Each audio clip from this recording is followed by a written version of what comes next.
everything's gonna be alright. Don't you worry about a thing. We're gonna have an easy time. Don't you worry about a thing.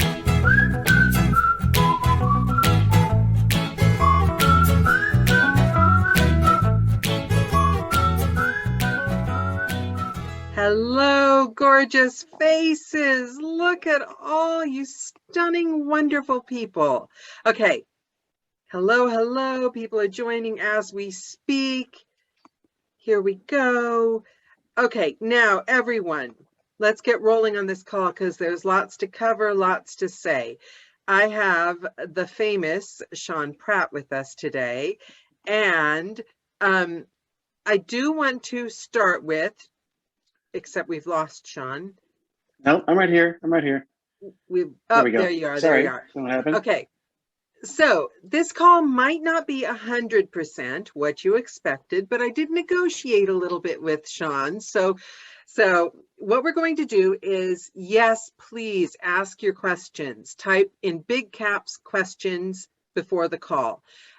You all know me, and you know possibly there are a few eccentricities here, and I want an exciting, interesting call. Sean's done 2 other calls and everything. We all, kind of know like how to be professional, what genres are, we all know that. Sean's a very good teacher and he's taught us well. If a narrator narrates in a wood and a tree falls, does anyone in the world hear the tree or something? We all know that, right? But it occurred to me, and this is why I thought I wanted Sean on this call. Just really quickly, I was standing at my window thinking of ways to kill the construction workers. And I came up with some actually frightening to me, really innovative ideas. And it occurred to me that if you want someone buried, I am really good at that stuff. I know it all.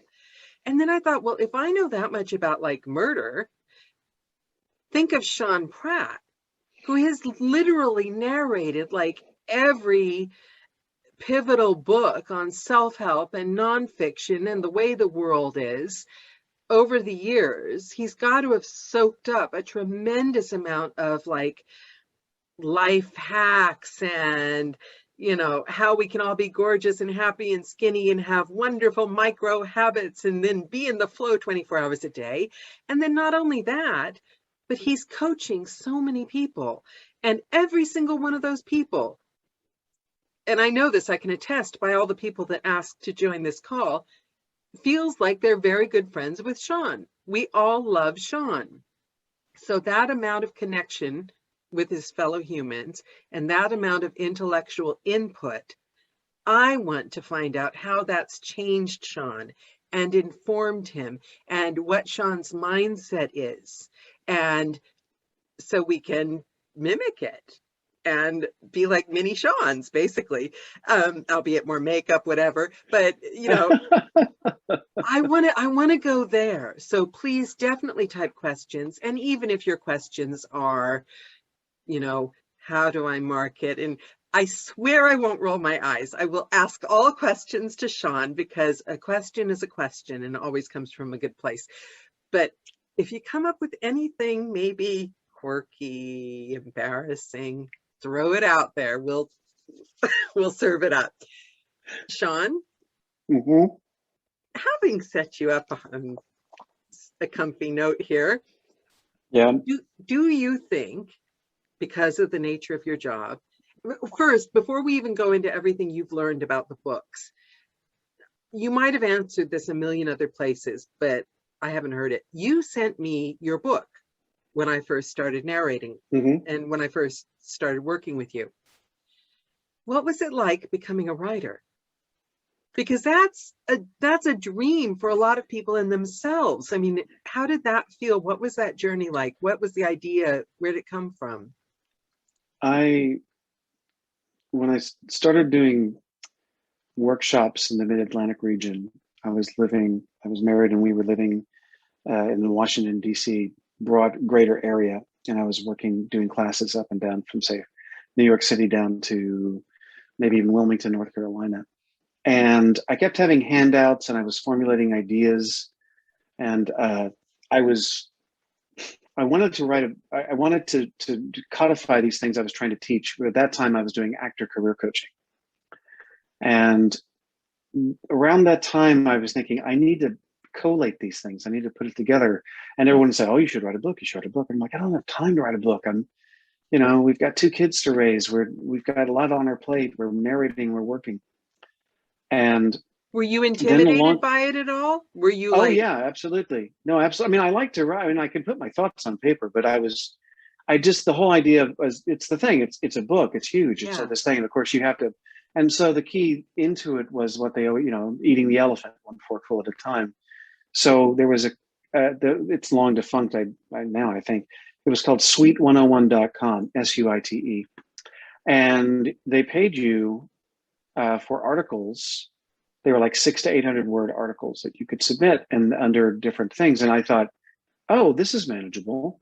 I could make a little money, and I could sort of hone in on one tiny idea and write a little article about it. And so I did that for several years, and I wrote an article a week and on disparate things, whatever caught my attention. But what I really was doing was pulling the threads together, and sort of then that became the nuts and bolts that became my book, To Be or Want to Be, available on Amazon for a very $15.99. Were you making money on those articles? I mean, was it like? Yeah, it was a stipend. It wasn't very much, but that wasn't. Yeah, I didn't do it for the money. Yeah. I did it because it was based, I think, on traffic and clicks and things. But no, what it did was it helped me. It gave me a structure to break down the idea. I didn't really want to become a writer for that reason. I just wanted to put my thoughts on paper. It is to be or want to be the top 10 differences between a starving artist and a successful actor.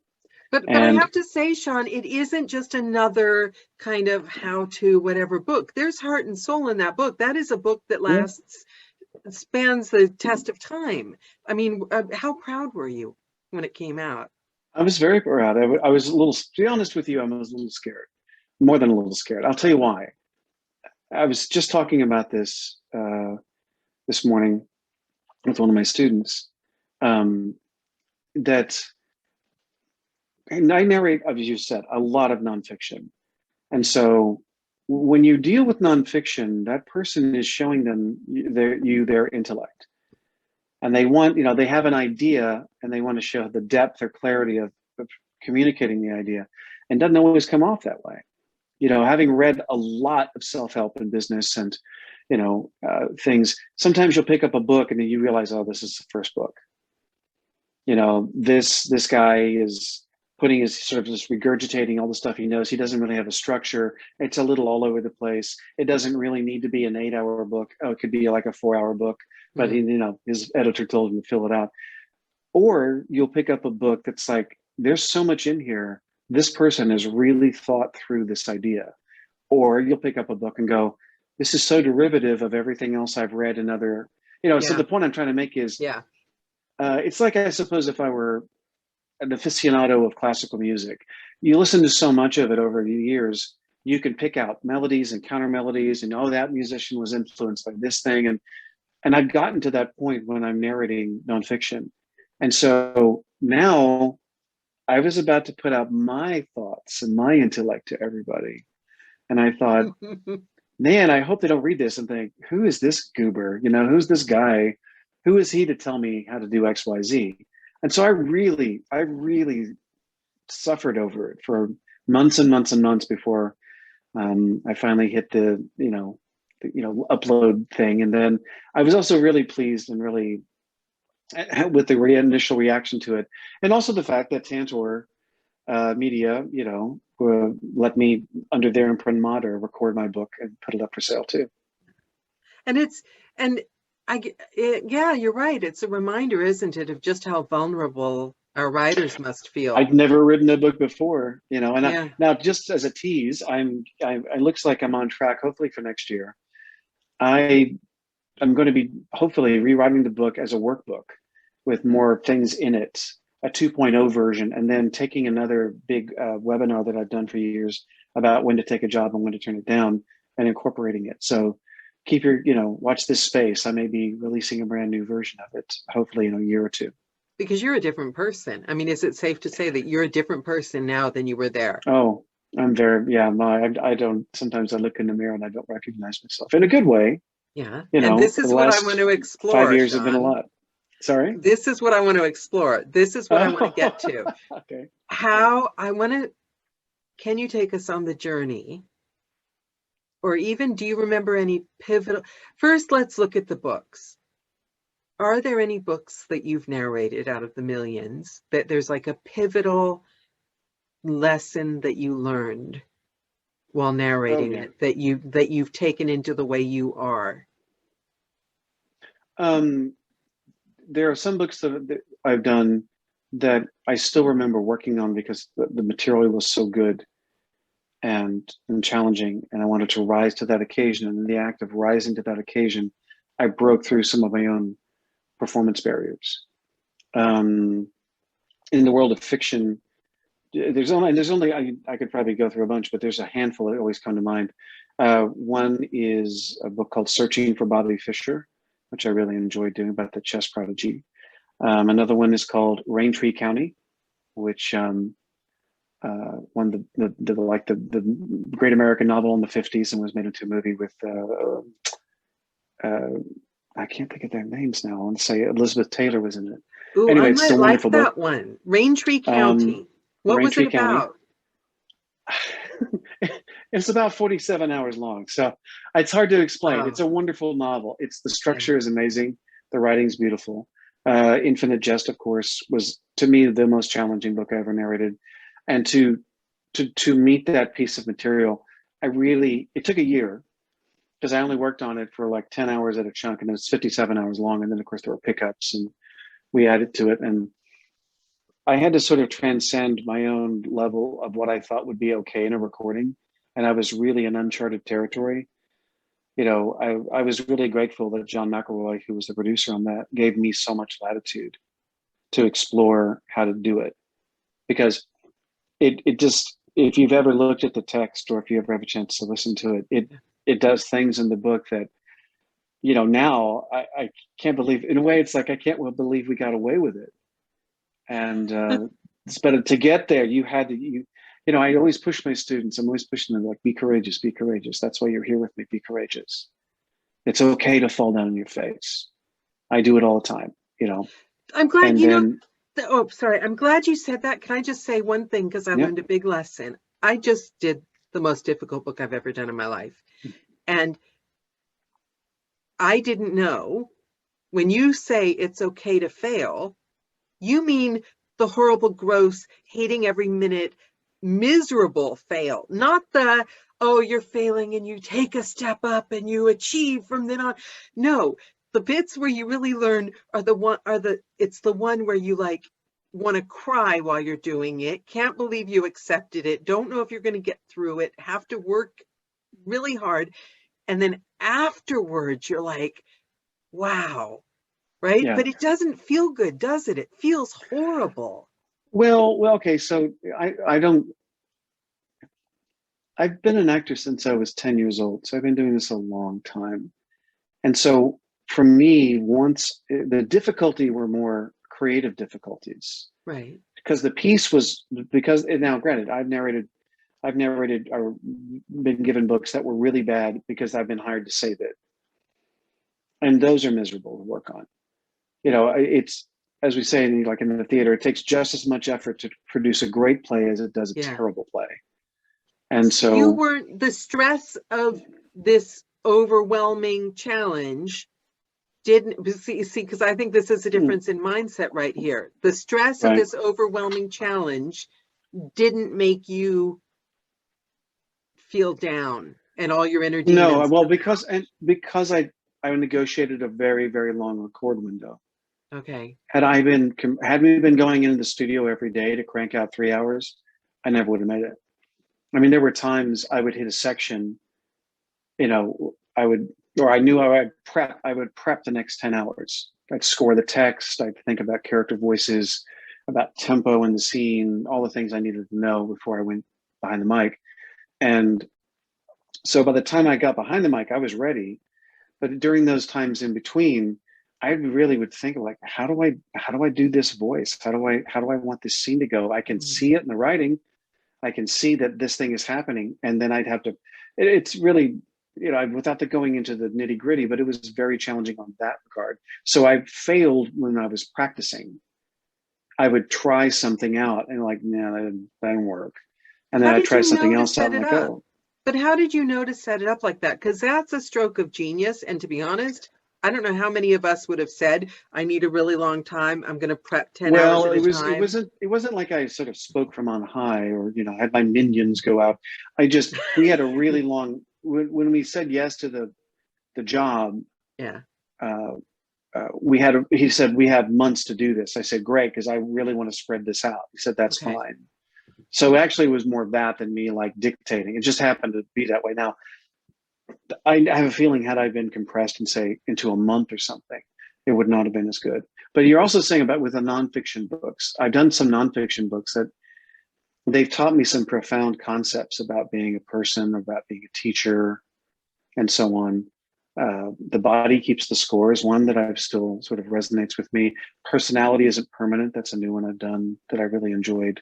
Nudge, and I just did its follow-up book about how to nudge people into doing the right things or better things for themselves. So it's more of these. When I get to narrate a book that feels like I'm sort of doing a Malcolm Gladwell kind of a piece, that really interesting topic. Because most of yours are like that. A lot of yours are like that. It's not all Shakespeare. I mean, let's be honest. I did one on data science a few months ago, written by a data science for data scientists. And the reason I got it was because it was such a complex concept, and to put it across for the listener, that's why I got the piece. And it was not fun. It was hard. I was speaking in lingo that I had no idea. I mean, even with my research, and but I know why I got it from the client, and I know what they're expecting.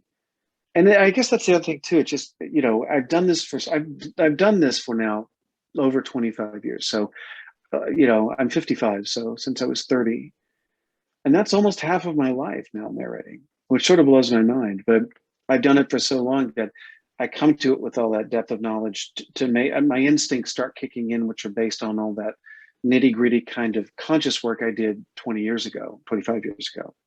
Now it's just instinctual. I just know it. It's like picking up a piece of music if I was a piano player. Yeah, you've got the technicalities. I can see the melody. I can see the challenge of the piece like that. It's hard to explain that to my students. I try to, but it's something that can only come with practice and experience.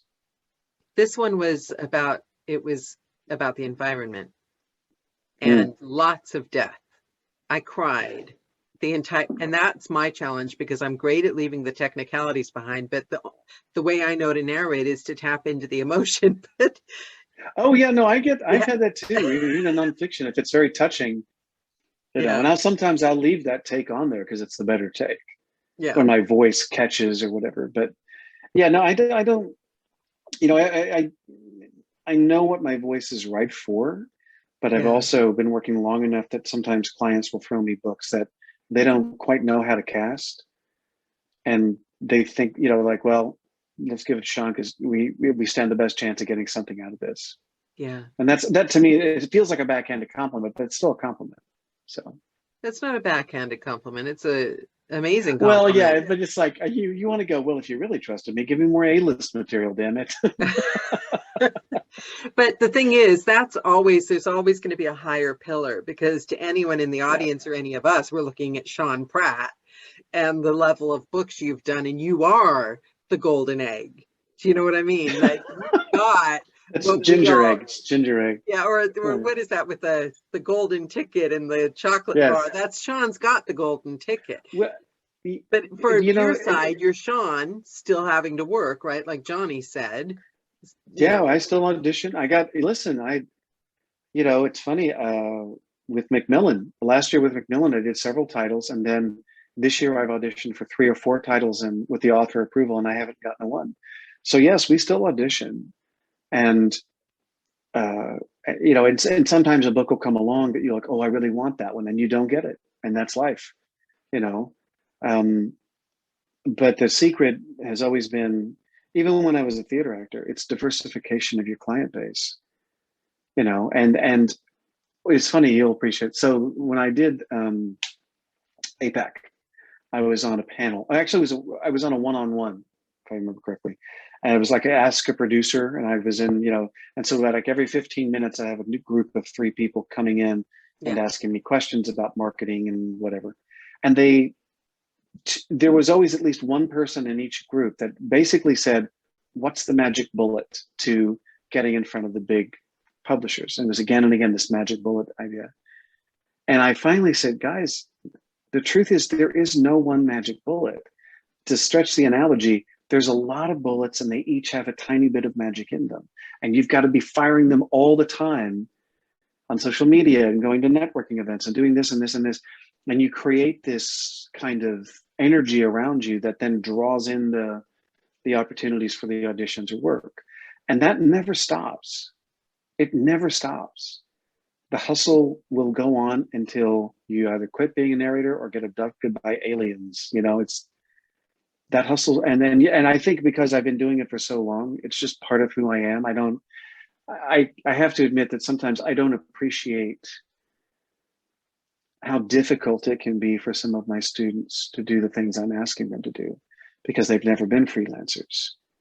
They've never had to become their own marketing or publicity director. They feel very awkward with the notion of maybe, you know, emailing a person who hosts a podcast on the topic of the genre they're working in and saying, hey, do you want me on your show? And for me, of course, that's just like breathing. It just happens. Because I know that if you don't ask, you don't get, and sometimes you'll be shocked when they say yes. But I sometimes I realize that I've done this for so long, I forget the background of that person sitting on the other side of the camera. And, you know, they were an accountant, or they were, you know, a stay-at-home parent or something. And they ask them to do that is a huge leap. And it takes a lot of courage on their part. But you lead by example. And the other thing is, when I look back at what you taught me, I didn't understand it at the time, but I had to have the will to want to understand it. And I think like 45 years later, I'm kind of getting there. That people think you're teaching them, for instance, how to create a brand. You're not. You're telling them to become the brand. Because look at what you've done. Everything you've done has gone to who you are. It's what you said about freelance. You didn't teach them how to run a freelance business. You're teaching them how to become a freelance business owner, right?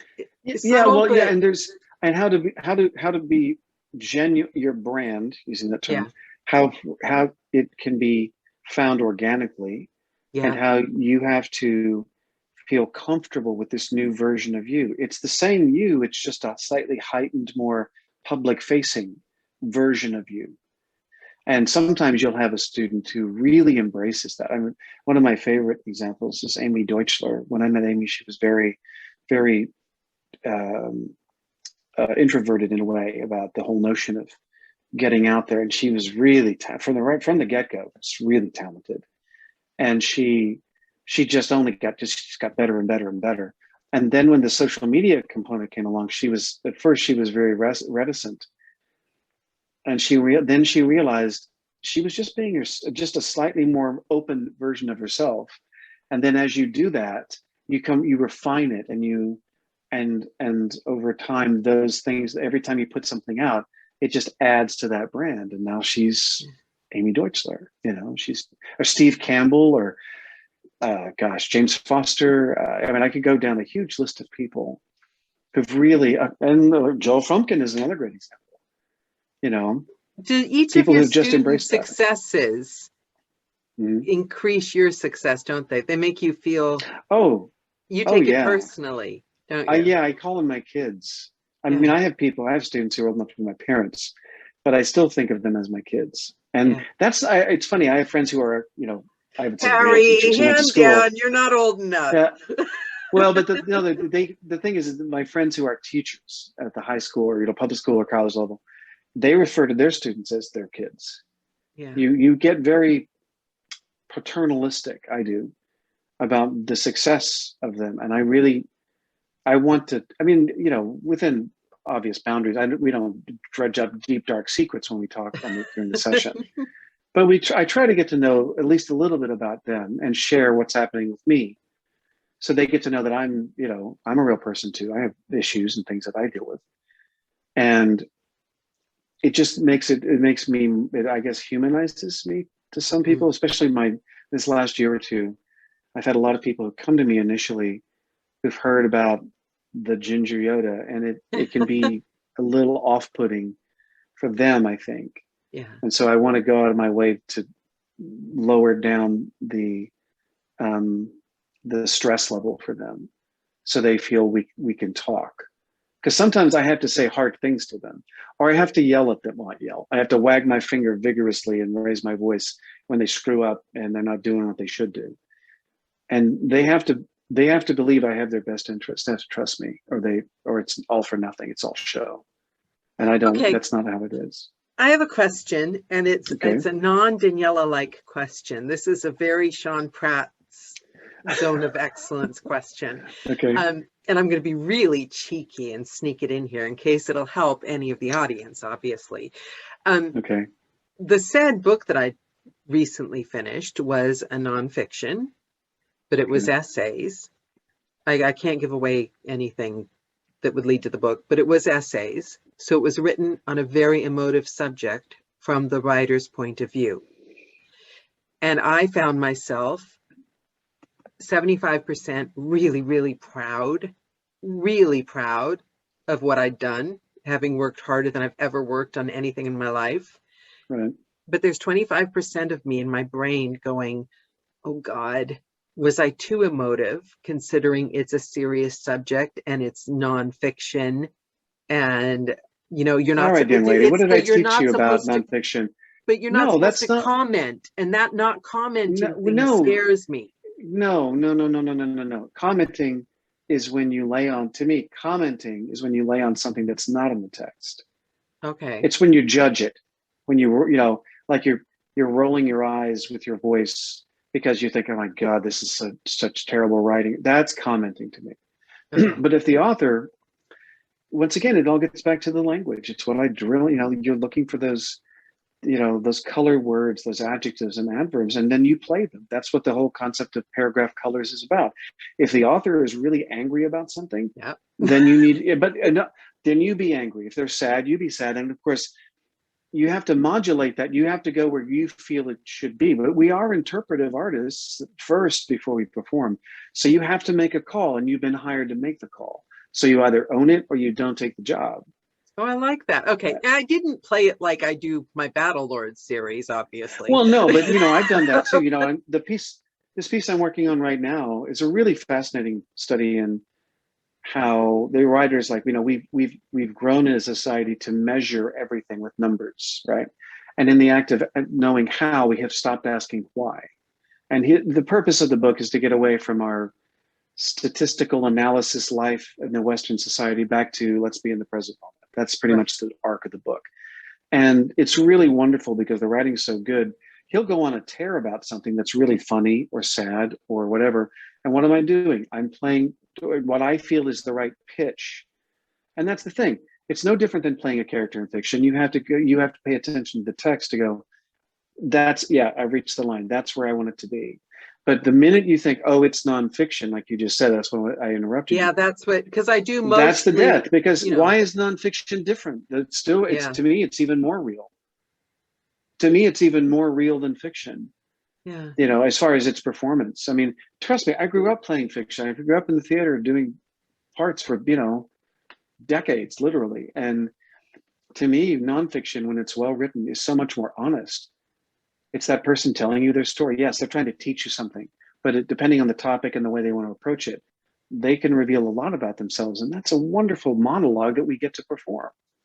Yeah, and the nonfiction books I get are never light, fun, or data-driven things. I get heavy. I think it might be the voice, but I get heavy.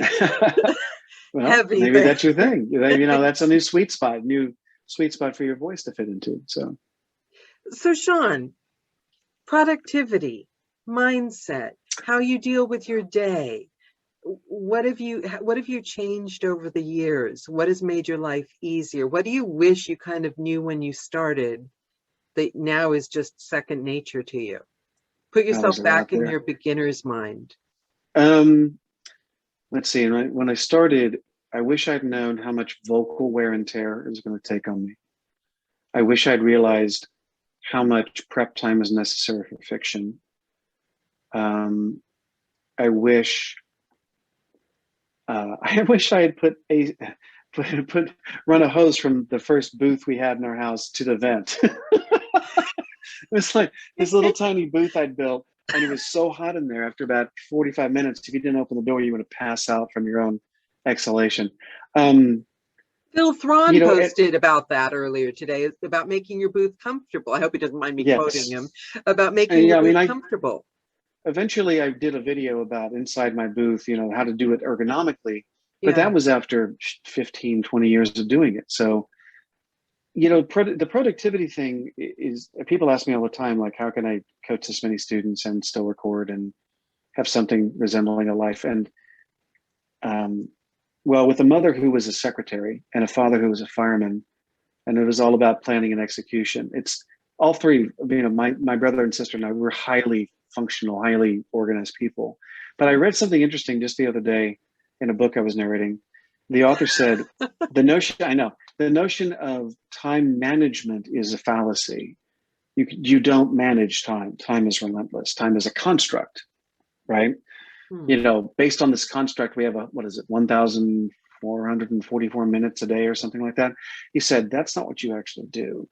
What you have to learn to manage is your focus. And I think, and I hadn't heard it put that way, but I feel that's what I was able over the last, several decades to do. Is to learn. Because the focus, oh my God, I'm interrupting you, but oh my God, my lifelong conundrum. When you're a kid, and you get like 3 days off or something, and that 3 days takes like 8 years, or you get summer, and a summer when you're like 10 years old is endless.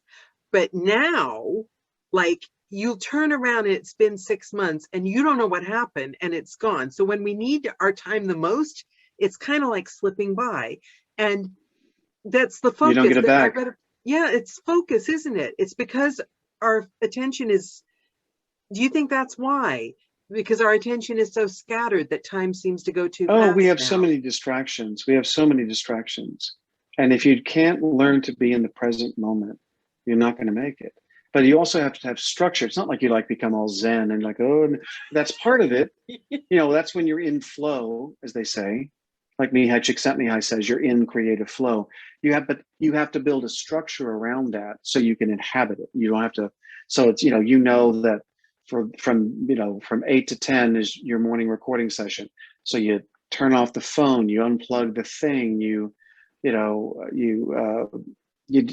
turn whatever it takes. You shut everything out and you're in it. And that's what I do, because I only get, on average, I might get 1 hour a day to record. And so I've gotten really, really disciplined about that, managing my focus. Today, the last couple of days on this new book, I only have an hour. I've been knocking out 45 minutes of material in an hour. Wow. And today I did a full hour in about an hour and 20 minutes, but that's because I've prepped. I know what I'm doing. I walk in, I shut everything off, and I just narrate. And so it's about that, having the structure. And then, of course, ultimately, you confronting the things that are holding you back. Why are you procrastinating? Most procrastination, evolves out of fear of failure for most people. And I see that in my students, which is why, as you well know, every time I meet them, I'm like, give me an update about this and this and this and this. How's it going? And then when they say something that I say, why is that? Why are you doing that? Why aren't you doing that? Because, and I always say, it's the business stuff. So that's going to make the decision in the long term for your career, not your talent. And so, I had to be very very disciplined. And now in the last, say, I don't know, 5 years or so, my life has become even more complex, and it's fun. I enjoy it. Don't get me wrong. It's, but there's a lot more moving parts to my life than there used to be. And the only way to manage that is to literally be in the moment when I'm there. Otherwise, I get too overwhelmed with looking at the mosaic that is my life right now. So it's about managing focus.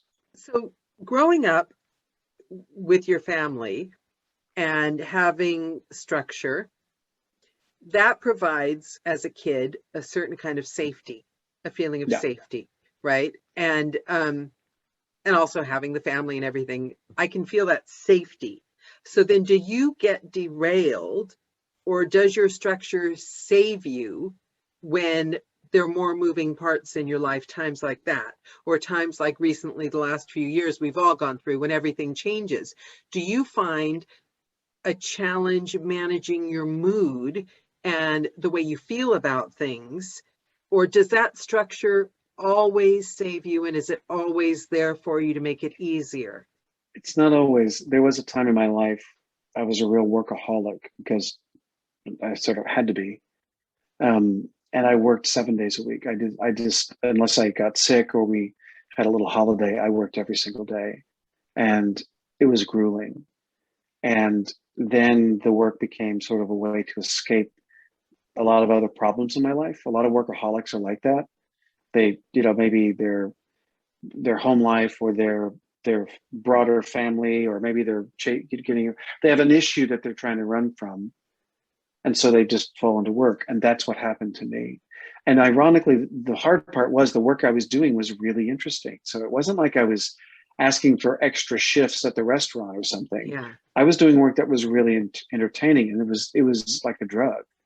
And But so did the things in your life follow you into the booth, or were you able to completely cut that off? I would know when I'm in the booth, it's all off. And when I'm teaching, it's all off. That's amazing. But when I step out, well, that was the trick I learned from the theater. We used to say, park your problems in the dressing room. Yeah. There's no space for them out on the stage. It just isn't.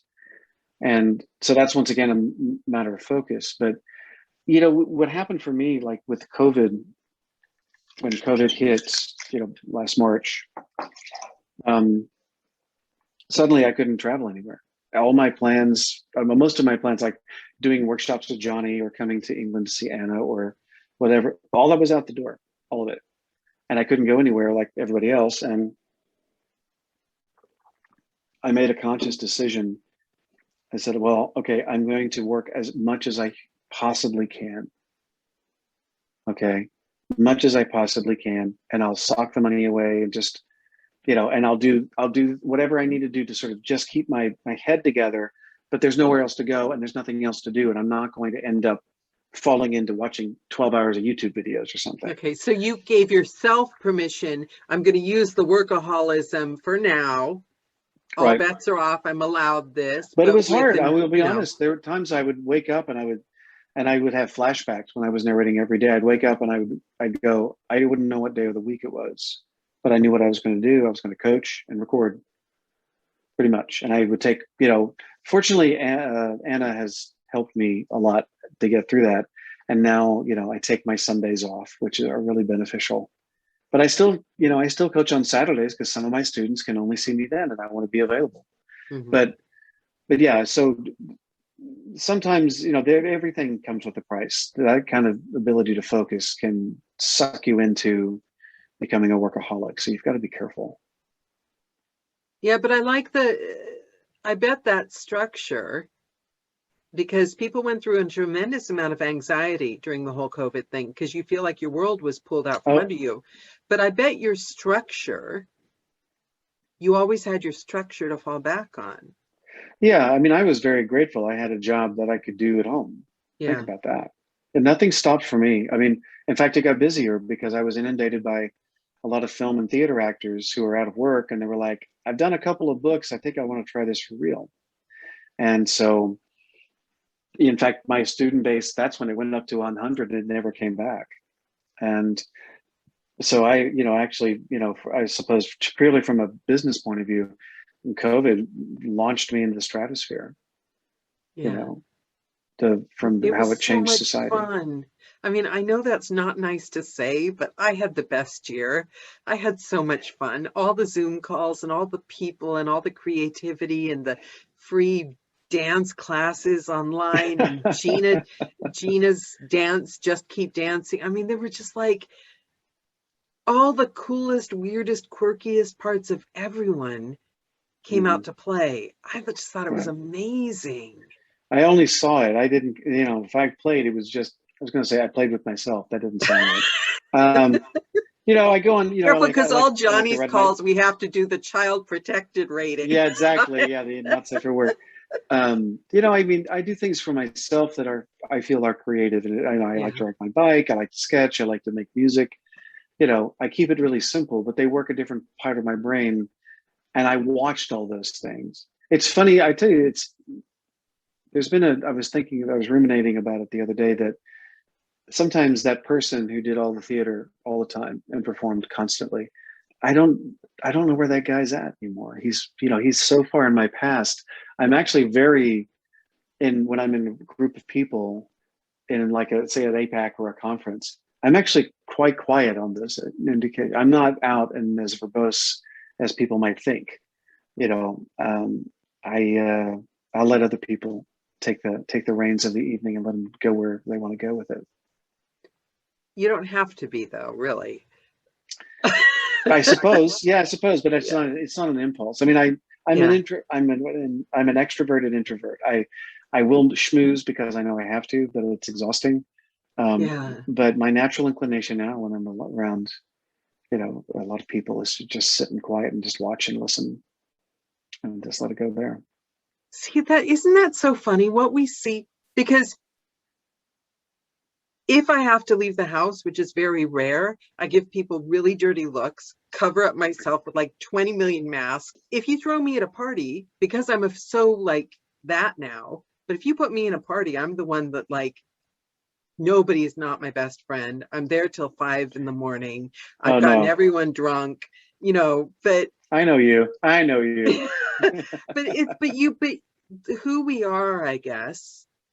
Yeah. But what did somebody say? Oh, Leo in the last call was talking about, I'm not a father, I'm not a trainer. It's who I am is something else, right? We all have our, not masks, costumes we wear, or different roles. Hats. Yeah. Yeah. Narrators more than most, huh? But yeah, I'm sorry. No, I actually didn't have a thought. I don't know why I did that. Do we have? I keep seeing the things pop up with questions. Yeah, well, they're talking. They chat amongst themselves, guys. Honestly, any questions? This is your chance. Ask Sean anything, and we will definitely throw them at him. And I want to know more about. At what point did you realize you were going to be going more into the direction of a lot of nonfiction? At what point, and was it a choice, or was it something that just happened and you thought, oh, well, this is where I am? So when I first started narrating, it was all fiction, and I really enjoyed it. It was a lot of fun. Got to play with, you know, funny voices, and I was doing a bunch of different genres. I worked for Blackstone Audio and Books on Tape, and then a little company in Albuquerque called Americana Publishing, and I had 4 books a month from them. But I really wanted to ramp up. I was getting out of theater, and so I nagged them for more material. And so that's when they sent me nonfiction. That's when I rediscovered how much I enjoyed just reading, just learning, right? And so in the act of doing that, I like that a little more. And then that was just personally, but then as the performer, I was like, holy crap, this is so much harder to make entertaining. And I liked that challenge. Okay. It's the same reason why I like classical theater over modern theater. Classical theater is just a harder bar to get over to make it entertaining for the audience. It just is. There's a lot of obstacles to get through. And to me, nonfiction presented a lot of those obstacles. I'm like, I want to learn how to get around those obstacles. I want to be a great nonfiction narrator, because frankly, you know, and still for a fair amount of the stuff I listen to today, but especially 25 years ago, a lot of the nonfiction I listened to was terrible. You know, and no wonder people are under the mistaken impression that AI is going to take my job away in nonfiction. It's not. But when you listen to bad nonfiction, you think, well, shit, a computer could probably do this better than this guy. Yeah, there's a book know? I haven't had time to read, and I just cannot get through the audiobook. I just can't. I'm not putting anyone down, but I'm just saying it's not the easiest thing to do. And, you know, it's much harder. I stand by this. I know Johnny and I argue about it when we do discuss it, but for my money, it's infinitely harder to make a nonfiction audiobook entertaining than it is a fiction book. It's just so much harder to sustain that level of interest and entertainment for the listener. So okay, now I am aware I asked for the questions. We've got tons of them, so let's get to some of these before we increase the length, because they know me that I go off on tangents. So I think people have given up asking questions on calls anymore because Daniela never shuts up. So hold on one second. Bear with me. Will you increase the length of your training in the future? Length as in, okay, I'm not sure if you mean the length is in the hour or the length is in the amount of weeks. Probably the number of sessions. Yeah. I think I've hit my max. I think 14 is a lot to ask of people, frankly. You know, it's daunting. You say, well, that's one a month. That's a year and 2 months. That's a long time to study with somebody. I like the hour format, and it is an hour. I regularly go over, but no, I think I've hit the right number. I think I've finally, I just kept adding this, because what happened was I would go, you know, I really want to do a class about XYZ. Mm-hmm. And so I'd think for months about it, and I'd write out ideas and so on. And then, oh yeah, it's ready to go now. Boom, there it is. And I can plug it in. Because I think when you and I were working together, I think I just had like 6 or 7. I feel really guilty when your students come to me and go, oh my God, I'm so afraid I don't have Sean Pratt's. And I'm in my mind going, I might not have been the best student. Because all I remember is just chatting with Sean. I learned a lot. But good. I was so stupid at that point. I didn't know what I didn't know. And I thought I knew more than I thought I knew. Right. You hung in there, though. That's the best part. Because you said 2 reasons I hung in, and I've got more questions I'll get to, I promise, guys. 2 reasons I hung in, 2 things people said to me that made it so I wouldn't quit. Sean Pratt said, it doesn't have anything to do with talent. I know so many narrators that are amazingly talented and they just couldn't hang on. Mm-hmm. And they didn't hang on long enough. So right then and there, I thought, I am hanging on until my fingers turn blue and drop off my hands. I'm hanging on because I'm not suited to do anything else ever anymore, right. Which is true. I'm totally on it. And then Anna said to me, because I kept trying to follow the advice and get survival jobs. So I did a job in like a coffee shop or something. Nobody understood my accent. And then I did a job in a hairdresser's place where like they got really pissed off because I kept playing 80s music all over the place. And I was miserable and I couldn't record if I went out and did those things because I was tired mentally. And Anna said, what do you want to be, a narrator or a receptionist at a hairdresser's place? Because I thought, oh, it's not a corporate job, so it won't take any mental effort. I'll just come home and narrate. So when I really feel for the narrators that say, I work full time and I come out, it's, oh my God, are you kidding me? I did a part-time job and literally thought I was going to die. And my productivity went out the window. And Anna said, what are you going to do? Basically commit or don't. Fish or cut bait. Yeah. And that was it's scary. Don't get me wrong. It's scary. I did not go full time as an actor until I got into audiobooks. I was a theater actor. And so the minute if I was ever in between jobs, I picked up my hammer again and I was building a set at the Shakespeare, at the Public Theater, in Astor Place, or I was doing remodeling jobs in Brooklyn or whatever. It wasn't until I began to narrate that I actually put it down. And that was at what, 30, 31. And so that, it was a scary moment, but eventually you have to, you realize if I just push a little harder on this, okay, I can make it take off. But there's no exact formula to that. You just have to, you get to that point where you feel it.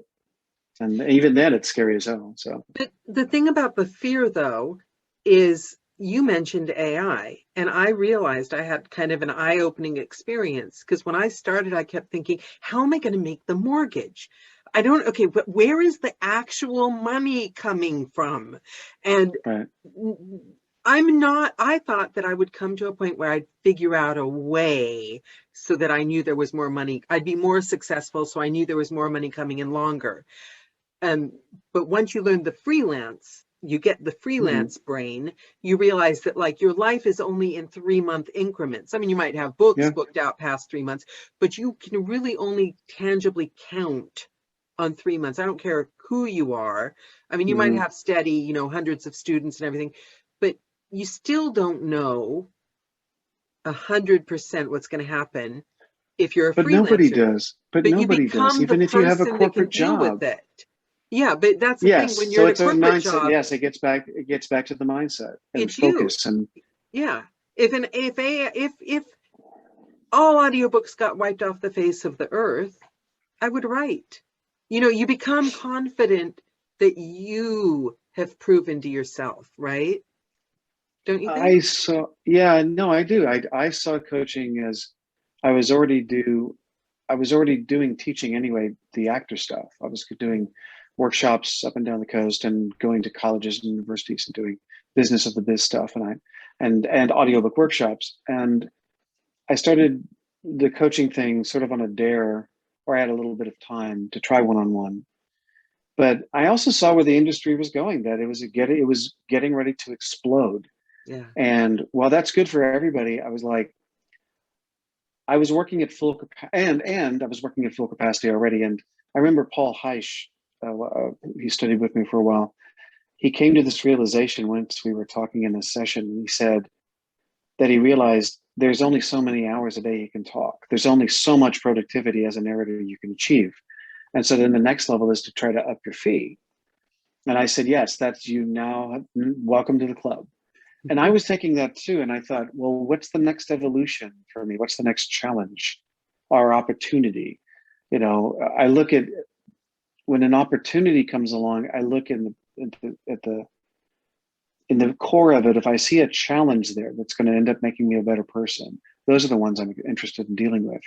And so the one-on-one coaching, I'd had people ask me about it, and I thought, yeah, if I actually can make something out of this, that's a natural evolution for me, is to move out of narrating all the time and explore this new thing. I felt it was new territory for me, just as a person, learning how to teach, how to create a curriculum, and becoming something different, a new thing I didn't even know what it was going to be until Andrea Ems gave me my nickname of the Ginger Yoda. So, and she's the one that told me about you. And think about it. If audiobooks disappeared off the face of the earth, don't quote me on that, guys, obviously.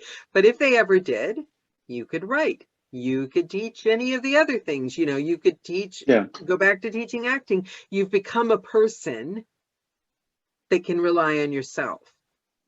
Yeah. I think that's the goal, to become so. Yeah, they're versatile. You're not afraid to take a risk. Yeah. But you understand that it's going to take a while. It's a long commitment. It doesn't happen in a week or a month or even a year. Or 5. Yeah. Or 10. By 10. Okay. I don't want to forget the questions. Hold on. Okay. Do you read the entire book first before you send, this is from Vincent, before you send something like a character questionnaire or a pronunciation typo guide, or do you send it in parts to keep the author working a bit? I hardly do fiction anymore, but when I was doing fiction, I always read the piece of fiction first for character voices and things like that. For nonfiction, I have a method whereby I can prep a piece of material very quickly without having to read the entire piece. I would much rather, just for myself, I would rather get all the information before I start reading, because if I'm relying on an author to keep them busy, what happens if they don't get back to me in a week and I'm stuck? So it's better to get all your prep out of the way first, have everything locked down. Once again, it's about focus. If you don't have all your research there right at hand, if you don't have your character choices, then And your author's you're not being paid to be your director, and it's right. not helpful to be stopping your recording. Or just having to wait on them to give you some information about Yeah. a character voice or a pronunciation. I don't want to do that at all, frankly. Okay. What is your favorite? This is from Nancy. What is your favorite book, activity, or food? My favorite book is Moby Dick. Favorite activity for just myself, it's wow, that's interesting. I think my favorite activity for myself would either be bicycling or sketching, but in a broader sense, my favorite activity is when I have a chance to spend a little time with my kids. And then God, there's so many different ways to answer that question. And then, of course, another new favorite activity is just spending time with Anna when we're together. That's, I know it's really schmaltzy, isn't it? And what was the last, my favorite food? Food. Yes, my favorite food. Oh, my favorite food. Are you kidding? Anything Tex-Mex. If it's spicy, the better. Anything from Santa Fe, that whole green and red chili burritos and tostados and things like that. My whole family's, we're total, hooked onto the Southwestern palate. So anything. You can't get that here, can you? Like at all? No, you cannot get that in England. That doesn't really exist here. Although spicy curry is pretty good, but yeah, it's totally it's different. I went to a Mexican restaurant here, and I was like, "Wait, this isn't El Coyote." Exactly. Okay, we got more questions. Now, this person's sending it direct to me, so I'm not going to say your name out loud. I'm not leaving you out, but I just don't know if you want to be quoted. Okay. Will you ever bring your students back for special courses? I've thought about it. Yeah, no, I've even had students. What do you mean, special courses? Like a special workshop for everybody to check in, and I teach a new idea. And I have thought about that. In other words, like set the last few new lessons I've incorporated, they're brand new, and my early students never had them. And so I've been thinking about doing something like that. Also, some people have been pestering me about putting together like a monthly meetup. And the truth is, I want to do all those things, but I've been a victim of my my own success in a way. I have so many students, and I've got I'm fielding a lot of private work right now. Over the last 2 years, a lot of private work. I'm doing a 3-book series by a man who's a restaurant coach. Oh. I just got contacted by a leadership coach to do his 3 or 4 book series, and I can't say no to the kind of money they're offering me. Yeah. And they're willing to pay and work under the union contract. I can't walk away from that. So, they say you either work in your business or on your business. And I'm working in it right now, and I haven't been able to sort of get out and do those things. So the short answer, the long answer is eventually. Yes. And also because you working in your business is what makes you good at being a coach. If you weren't narrating, I don't think it wouldn't be evolving. I want to write that next book. I want to, I've been wanting to do a video series and stuff for a long time, but I understand the kind of planning and time it takes to do something like that. Having done a lot of TV and instructional videos back in the 90s and early 2000s, there's a lot of prep work that goes in that. And if I did it had my name on it, it would have to be at a certain standard. I don't want to, and I know what the kind of effort that takes. So I want it to be good. Went properly done. Okay, well, this is an adjunct to the last question. Barbara wants to know, do you have workshops or group classes, or are they all one-on-one classes? You're doing a workshop, aren't you? Yeah, I do workshops. I do webinars. I usually have someone else produce them. Usually John Florian at VoiceOver Extra. A lot of my previous ones are there. I like John. He's a really nice man. He's very competent. He always encourages me to try some new things. In fact, we're going to do one this fall. and so if you look out for the webinars, that's really what I do. But once we finally get through COVID, hopefully next year, Johnny and I are going to get back on the road again. And so we're going to be going to different cities. And so we can't go to every city, although everybody wants us to go to every city. But yeah, we like doing the live ones. It's a lot of fun. So yes, so in the future, I'll be doing more workshops live. But until then, I say this when I come to, okay, Barbara, we'll try to come to Houston. We've promised Austin or Houston, one of the two. Okay. So. Okay. Taki's got a question. I could never figure out why we can talk all day and our voices don't get worn down, but when we narrate, all of a sudden our voices get tired. Why do you think this is? Because we are operating under the adrenaline of performance. Right now my diction isn't perfect, and I'm sort of, I'm really laid back in my voice, and I'm not having to read words. The mental, everything, think about how much what's happening physiologically when you're narrating, how much energy you're burning, or, calories. Intention. Your brain is on, your eyes are on, you're Yeah. having to think about recording. There's a lot of moving parts, and it begins to wear you down physically, and then or mentally, and then it starts to bleed over into the physical. Like, I know I can't narrate when I'm hungry. Like around lunchtime, I reach a point where my blood sugar starts dropping, and then I can just feel it right here. And I'm like, I can't do anymore. I got to stop.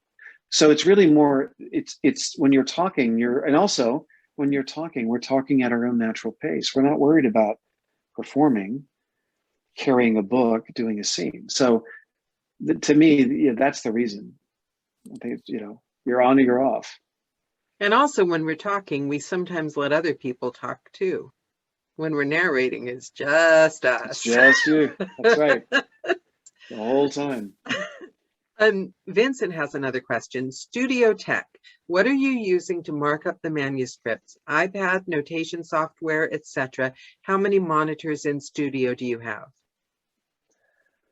So I annotate to do my markup for my text. So I have Adobe Reader, which is free. I inlet there, and then I just bring it. I annotate. I don't know, what was that, $10 for the app or something? And then I have a stylus, and so that's where I prep my stuff. And then I don't do monitors. I do punch and roll, and I have one can on and one can off now. So I can just. Does he not mean the screen? Does he not mean the visual monitor? Oh, okay, yeah. Maybe. I was thinking, monitors like for editing, because I punch and roll, and I have my flat screen to the side, and I have my iPad I narrate off of. I know a lot of people like to hear it on the speaker. I want to hear it right here in case there's a crackle or a noise of some kind. And what it's one of the things I love about punch and roll, that it took me a while to master the technique. But when you get really good at it, especially when it went electronic around 2000, you can punch in midway through a sentence if you know the melody of the sentence. You can just pick it up right at the conjunction or the middle internal pause and end the sentence. And I love that about being able to edit that fast on the fly. Do you find yourself using it in real life, Sean? I find myself, if I say something that I immediately wish I hadn't said, I go back and I just say it the other way. I do it in real life, punch and roll. And people don't even notice. They do, because you don't acknowledge I think they notice. That's why they don't come back around anymore after you finish talking to them. No, I don't do that. No. It's very funny. It works. Try it. I'm telling you guys. I'm sure. Yeah, I'm sure my kids will love that. They're so when they talk to me. And what vocal warm-ups do you like to do? Taki wants to know. I do some light scales, just humming. I do all the weird things where you're blowing air out your lips and stretching your face. I do some yoga. I do a little breathing. You do yoga? I drink coffee. Yeah. Are you good at it? I've been doing yoga for 25 years. Like proper yoga?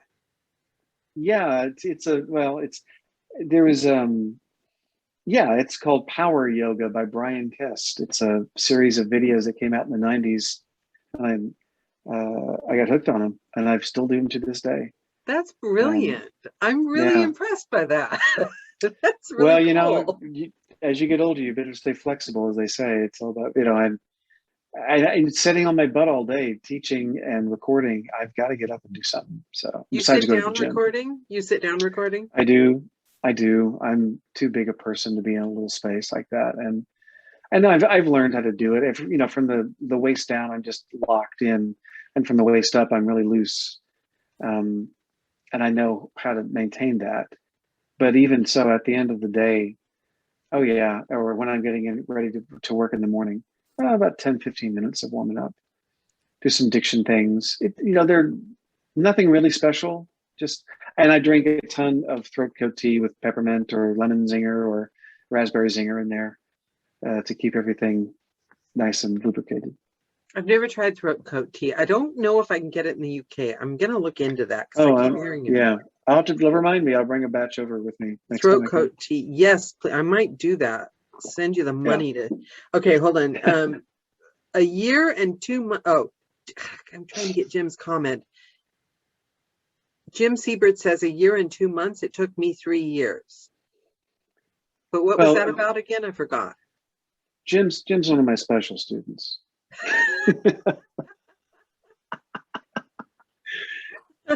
I mean, I can tease him a bit. No, Jim took 3 years because he was always working. You can't fault that. Yeah. I have some students when they have to skip a month because of all the work, they're very apologetic. I'm like, okay, that's fine. You're doing the thing you're training to do. How can I fault you for that? I mean, I remember distinctly, when I was in college in Santa Fe getting my acting degree, we were forbidden to work doing any kind of acting or any kind of job during the school year when we were in session, period. They wanted your full attention in class. And you weren't allowed, and it was sort of this unspoken, although no one ever did it, but if you took a semester off to take a professional job, they didn't want you back, which was really strange. I mean, that's what I heard, right? And so when I was a senior, I'd gotten back from England my semester abroad, and there was an Italian Western shooting in Santa Fe at the time. And it's a little low budget. And on a lark, I auditioned for it. And they wanted me in.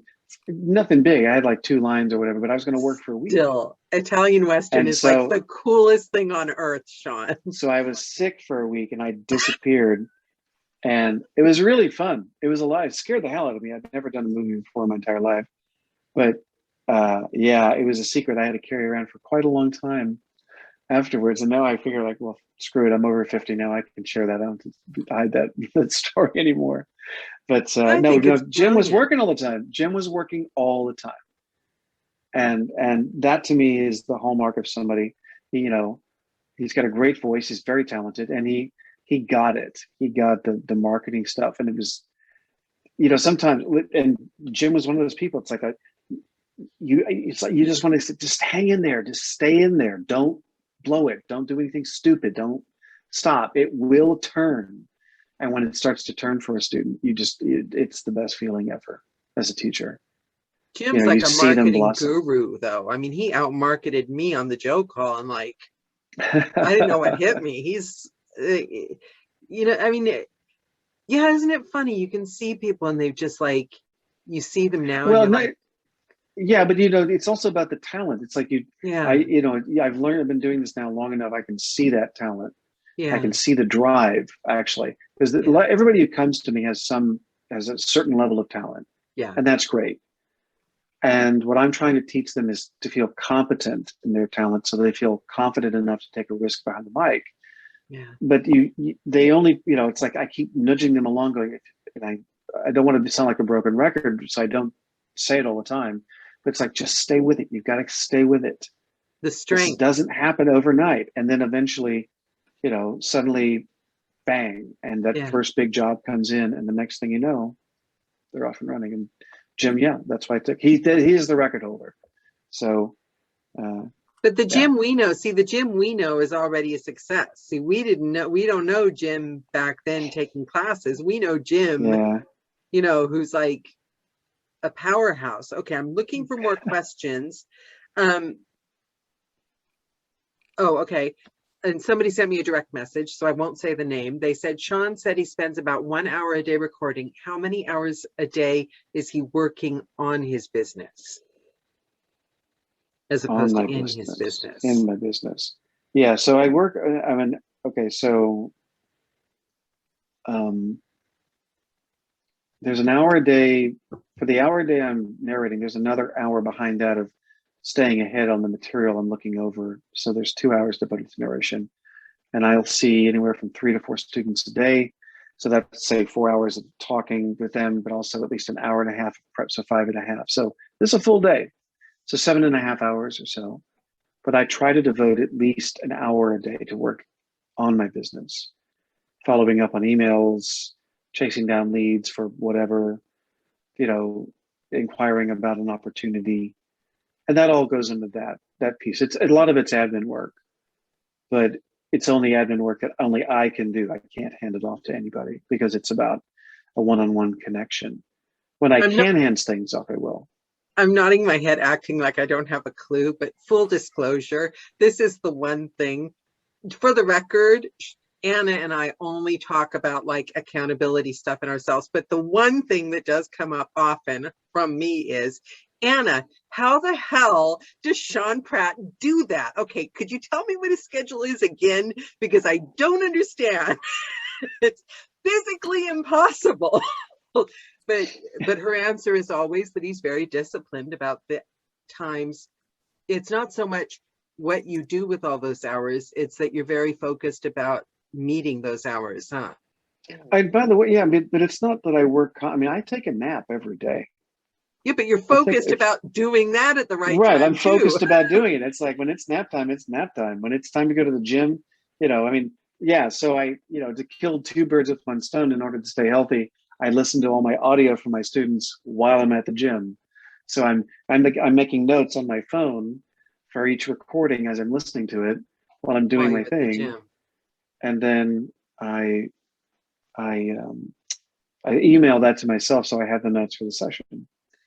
But yeah, it's about focus. It's amazing. I mean, to be full disclosure, it's a recurring theme of all our conversations for like years, because neither of us, Anna's going to kill me for this, but we're not that personality type yet.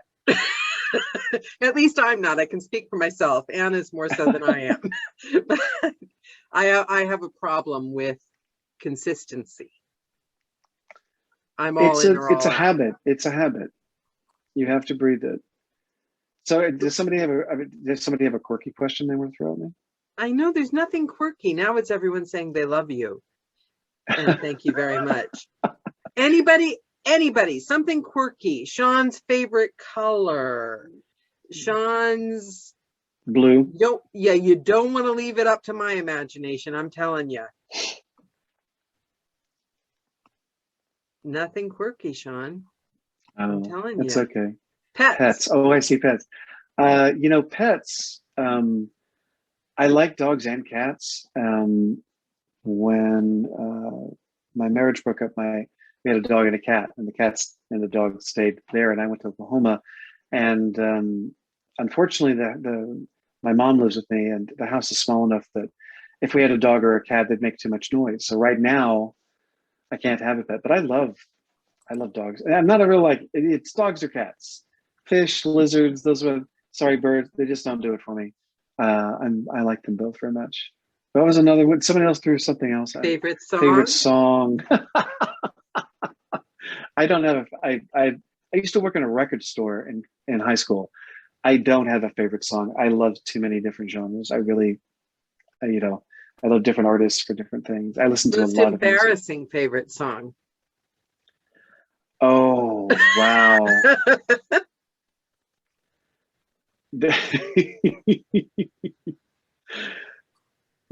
When you have kids and they're little, they listen to a lot of kid music. Mm-hmm. And there was a time I used to I could sing so many Barney songs, Raffi songs, and you catch yourself that's a pretty catchy little tune, and you're like, oh my God, what have I thought? So yeah, kids songs sometimes are my guilty pleasure. They'll come back in and I get nostalgic and I'll be singing them in the car. So yeah, that's okay. most interesting, or weirdest, strangest lockdown activity? Wow. My strangest lockdown activity.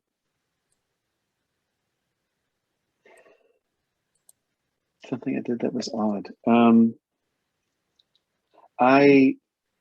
I became obsessed about dusting and cleaning to a point that was a little disturbing for me. Like emptying out, my chest of drawers and cleaning everything, and the blinds and everything else like that. And I think maybe that was just a consequence of being in a confined space. I was getting obsessed into a new way about cleanliness. I'm a very neat person anyway, but it got a little strange. So I think a lot of people, who's that lady that says you pick up every item you own and ask if you love it? Oh, Mary Kondo. Yeah, I think a lot of people condoed everything they could find too. Yeah. Best karaoke song you sing? We've opened the floodgates here, Sean. Oh my goodness. Let's see. I used to do a really good rave up of "Let's Dance" by David Bowie. Ooh, we should have had you open with that one. And I'm trying to think of another one that would be a really good one. Yeah, no, that would be one of my favorite karaoke ones. I haven't done karaoke in forever. Who hasn't? God, I missed drink. It. Alcoholic Yes, drink exactly. that you can't even look at anymore. It was tequila up until recently. It's been replaced by Frangelico. I tried some Frangelico and I had a little too much of it. It was just, My favorite drink is a Boilermaker, which is basically a beer and a shot of bourbon. That's my favorite drink. Yeah, like an IPA or something bitter. And it's a blue collar drink. It's a fireman cop drink. It's like a manly man drink. It's definitely not. Yeah, I guess. I just like it, and it is my favorite drink as well. Very cool. Okay, what famous actors, actresses would you say your various students could play? Do you have any students that you think, ooh, they sound like so and so? They could. Oh, I see. They could play. Yeah. Mimic the. Yeah. I had a student, this great young guy out of Texas. His name is Shimon Casey. And Shimon's a very quiet guy, very smart, very internal. But to me, he's very close to sounding like, he's only 22, and he sounds to me like a 65-year-old James Earl Jones. He could do, if he just a little bit of a tweak on his voice, he could do that. No problem. I love that. I would listen to those. Yeah, he's got a great voice. He's a very talented narrator. Okay, I'm going to close off. Okay. Sorry, I don't want to interrupt, but the questions are coming in fast and heavy. So I'm gonna read the last one, guys, and then I'm gonna do because we still have to get Sean's final words for the YouTube audience. You're the one that started me on that, by the way, Sean. And I think 98 guests that came after you are not thanking you for it. Bungee jump or zip line? That's the final question. Oh, zip line. Bungee jump would scare me to death. The notion of that kind of free fall, I'd be the guy in the YouTube video that, had a bad day with his trousers afterwards. Zip line. What's zip line? I could do zip line. It's when they hook you in the harness and you're like Superman going, over the thing. Oh, well, that would be great. I'd love to do that. So. Thank you for all the quirky questions, guys. I love them. I think we might have to incorporate some of that into future calls. There you go. See, you're welcome. Thank you, Sean. Yet again, another brilliant idea. Sean Pratt, for the audience that's going to be watching this, even after it's dug up out of the ground in the time lock capsule, please, can you give us some final words, what you would like to leave us with from this call? Believe in yourself. Hang in there. Be present. And always keep your eye out for that next opportunity. It usually comes dressed in overalls, like Edison said, and looks like work, but it's an opportunity. You can take I think actually you put it best. If you live the freelancer life long enough, everything starts to look like an opportunity. And you size it up and you go, okay, how much effort, what's the payoff, and so on. And then sometimes you do it because you know it's going to make you a better person. So keep your eye out for the opportunity, and just know that you'll learn more from the hard times through those opportunities than you will from your successes. I guess that. And eat lots of Mexican food because it's really yummy. That's the other one. That's it. Mexican, depending on where you live. Yeah. If you're in the UK, stick to curry. Yeah, you're screwed. It's not going to happen. There's nothing hot over here. There's nothing. Thank you so much, Sean. This has been a pure joy. I mean, I'm tempted to just have you and Anna and Johnny and Joanna just come back every week forever. So it's been wonderful. I'm very grateful for the time, and I think we're all better people.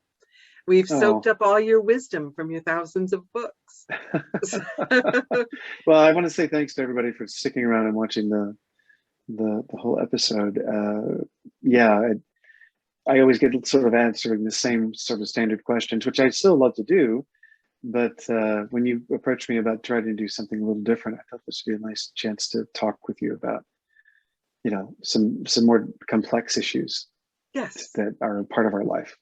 Because we want to get to know the person behind the person. Yeah. So, this has been wonderful. I love you guys. Thank you for the quirky questions. Mwah! As always, the audience was as much of a star as the star. So thank you, Sean. You're amazing. And the video will be up in a few weeks. Bye, guys. You're wonderful. Bye, everybody. Bye. Bye. Rhythm song. Come on, everybody, tap along. First you scrub a dub, then you tap and rub. You might have to yell when you hear the bell ring out loud and